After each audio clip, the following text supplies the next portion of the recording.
ever have to do that to yourself? Like, take yourself back to a frame of reference where you weren't jaded, where you didn't get used to things and go, this is actually really good.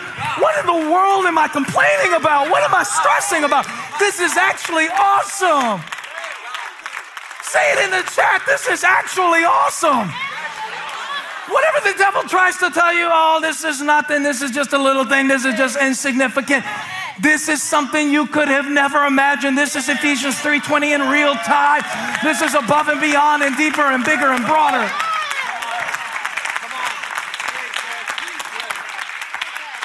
What you call small today, you thought was impossible yesterday.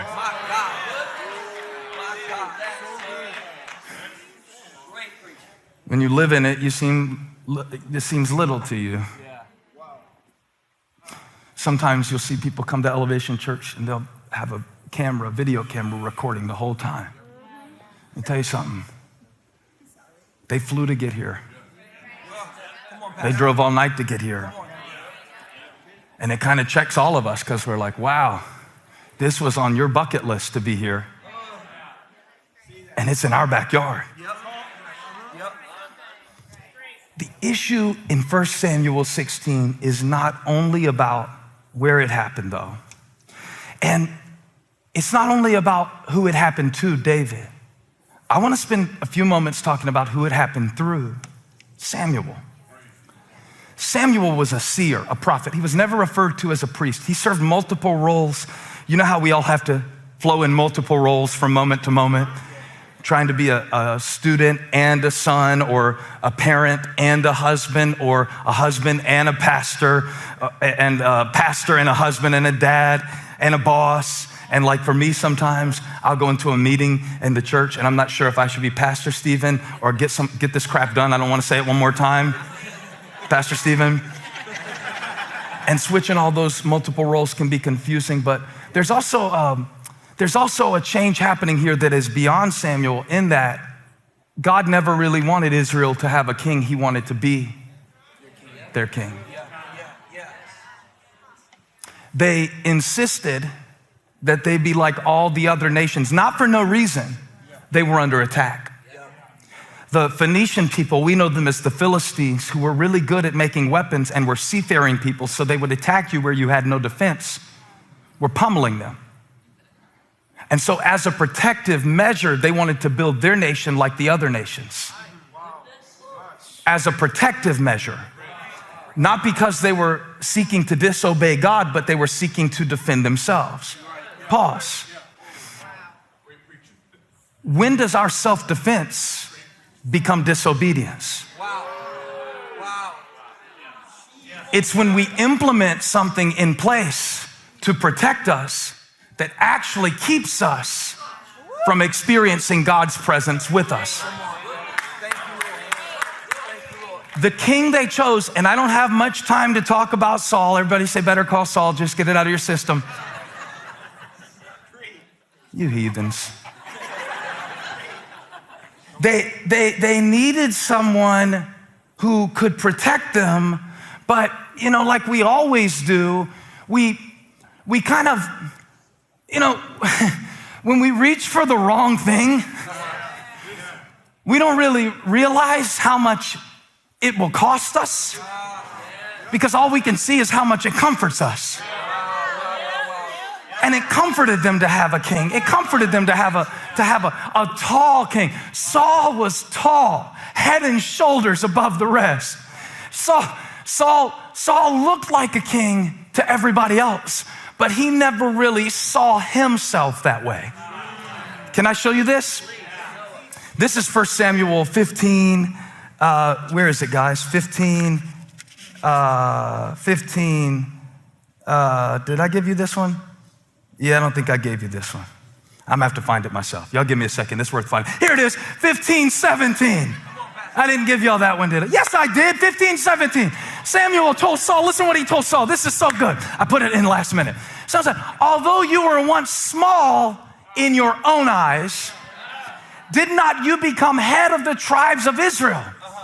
Here's why that's important.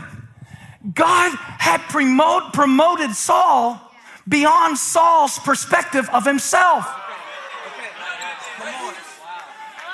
Sometimes you are living in a role or responsibility that you have not fully caught up to mentally yet to realize this is who I am now. So Saul looked like a king to them, but he didn't feel like a king inside. And that became a problem because for all of Saul's reign, he overreacted, he was hasty, he did the thing that made sense instead of the thing that pleased God. He did the thing that made sense instead of the thing that pleased God. He did the thing that made sense instead of the thing that pleased God. He went by what he saw instead of what he heard. He went by his senses instead of by his spirit. And by the time you get to 1 Samuel 16, God is removing Saul from his position of authority. The transition will not be immediate, but it's underway. Saul is out. It's going to take everybody else a while to figure that out, but God tells Samuel, I'm done with Saul. It's not a matter of you praying more for him. Remember, Samuel had invested a lot in Saul. He had tried to coach him, correct him. And there came a point where God got tired of Saul before Samuel did. You know, some stuff God takes out of your life while you're still trying to hold on to it. That was too deep for him, boy. I'm gonna run it back. Some stuff you're not ready to let go of yet. God's just gonna take it away.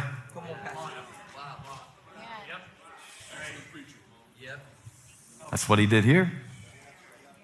He said, how long will you mourn over what I've rejected? And the crazy thing about it was, Samuel didn't even like Saul to begin with. It wasn't like they were friends.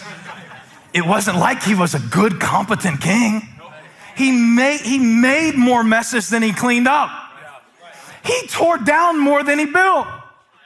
He cost more than he was worth. And yet there's something about losing what you know that doesn't even take into account if you really wanted it to begin with. He tells him to go to the smallest place, Bethlehem, same place Jesus was born. That's the place where David would be waiting. He tells him to do the smallest thing, fill your horn with oil, because that was the instrument that the prophet used to signify change through anointing. Something so small as fill your horn with oil would lead to something so big. David, the king through whom came our Messiah, Jesus Christ. But Samuel has to go all the way to Bethlehem. And yet there's one thing he doesn't know as he travels. Who am I going to anoint when I get there? It's like God left out the one tiniest little detail that would have been so helpful. And so for me, this is confusing. God, if you're going to tell him to fill the horn with oil, if you're going to tell him how to get past the gates with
heifers and all of that. Somebody say, bring the heifer.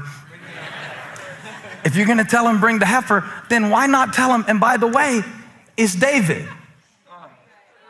And so when you get there, skip all the other 7 and ask for David. You know, we would do this much just to recommend something to somebody. When you go to the restaurant, order this off the menu, right? We would do that for somebody if we knew what was good on the menu.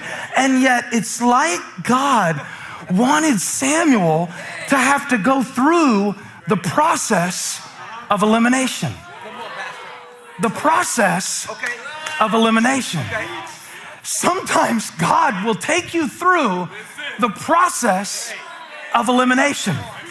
Now, this isn't just a multiple choice test in 5th grade where you're crossing off the answers. This is the process of God bringing you to things in your life and going, no, not that. But I thought it was that. No, not that. How about this? Oh, no, that's not that either. No, it's not that. So what we always think is that the first thing God shows us is going to be his final answer. So then we get frustrated when the first thing doesn't work. If Samuel would have gone home after looking at Eliab, Saul would have stayed king and the nation would have perished. So I'm thinking about now, what must it be like to be Samuel? This is not a small moment. It's not small. To us, it's just this little anointing ceremony. To him, this is everything. This is the nation he gave his life to serve. And you know what's weird? Sometimes people have no idea how big the burden that you're carrying is, because to them, it seems small.